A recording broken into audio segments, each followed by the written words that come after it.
Bonjour à toutes et à tous, je vous retrouve aujourd'hui pour l'interprétation de la carte du diable.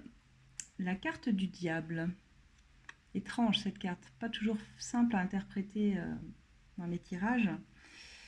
Donc cette carte du diable, elle est là pour nous dire que lorsque nous fermons les yeux, c'est l'obscurité qui nous envahit, non la lumière. Les images que nous projetons dans cette nuit de l'âme ne sont que des fantasmes, des projections de nos désirs qui masquent cette lumière. C'est un ange déchu qui sommeille et veille toujours en l'homme, en chaque homme, qui est toujours partagé entre le bien, le mal. L'ange, son modèle qui est en lui, c'est un mélange de bien et de mal. C'est pourquoi il ne doit pas le nier, ignorer ou dissimuler ce qui cohabite et se combattent en lui. Le diable, c'est celui qui divise. En réalité, le bien et le mal sont de la même nature. C'est l'homme qui vit dans la division, finalement, dans l'opposition du bien et du mal.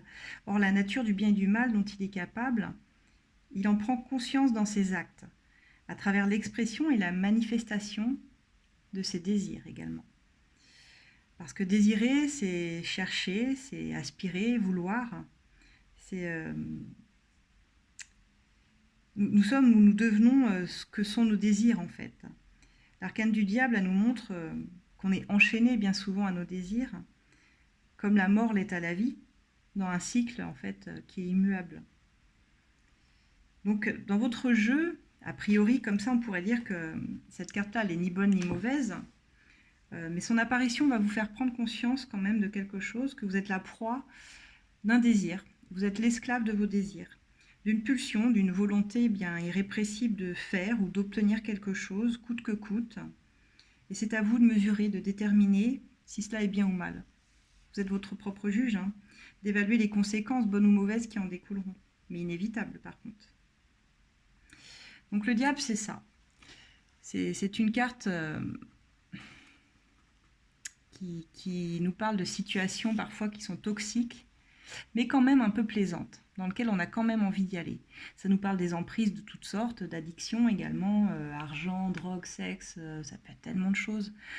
Mais on est satisfait parce qu'on est charmé quand même par cette certaine emprise que ça a sur nous. Il y a comme un envoûtement qu'on sait néfaste en plus, un attachement toxique. Ça parle aussi beaucoup d'ego, le diable, de manipulation. Comme je disais, des addictions, du plaisir, mais ça symbolise également, par contre, au positif, ça peut symboliser la passion. Attention, quand on l'a avec des cartes d'amour très très belles, ça symbolise vraiment la passion, le feu. Alors attention, la passion peut être destructrice également. C'est une carte d'ego, je disais, dans le sens où elle peut nous parler d'être trop centré sur soi, d'avoir des addictions qui ruinent notre vie. Au niveau d'un emploi, ça parlerait d'emprise, de quelque chose qui a une emprise, quelqu'un, ou d'un emploi qui a une emprise sur nous dont on n'arrive pas à se dépêtrer, alors qu'on sait que c'est pas bon pour nous. Si vous l'avez, par exemple, dans un tirage sentimental, ça nous parlerait beaucoup de libido, d'amusement, d'être dans quelque chose de léger, de sexuel, du désir, mais quelque chose de décevant, en fait. Être dans l'excès, voilà. C'est se faire plaisir, mais dans l'excès ou la passion, avec des attachements toxiques. C'est forcément un signal d'alarme, cette carte, par contre. Bien souvent, elle résonne comme un signal d'alarme pour nous dire attention. Ce que tu es en train de vivre ou de faire, là, méfiance. Tu es en train de t'attacher à, comme on les voit là, relié à cette corde, s'attacher l'autre pour se satisfaire. C'est un peu la carte aussi du pervers narcissique dans certains cas, dans certains tirages, ça peut aller très loin, parce qu'il est puissant énergétiquement, le diable. C'est quelqu'un qui cache son vrai visage également. On se fourvoie dans l'illusion avec un diable. Certes, c'est un épicurien, un passionné, il est charismatique, très très attirant, c'est le feu, la passion, comme je disais, tout le côté charnel, mais c'est aussi une carte d'affrontement de nos côtés obscurs, comme je le disais au tout début, de nos ombres, de ces facettes de nous-mêmes qui peuvent vraiment nous effrayer parfois. Et le diable, c'est un refoulement de ce qu'on n'a pas su dompter dans notre personnalité. Donc voilà, pour résumer, c'est une carte qui parle de toxicité, mais qui nous plaisait bien quand même.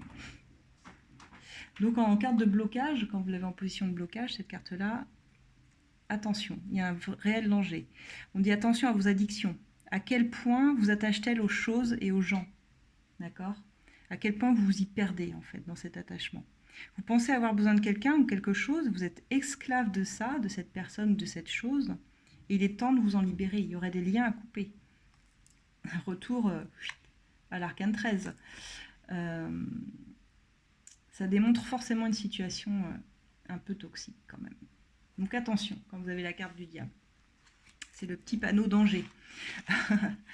Voilà, je vous remercie de m'avoir suivi. On va continuer donc sur la symbolique des cartes et leur interprétation. À tout de suite.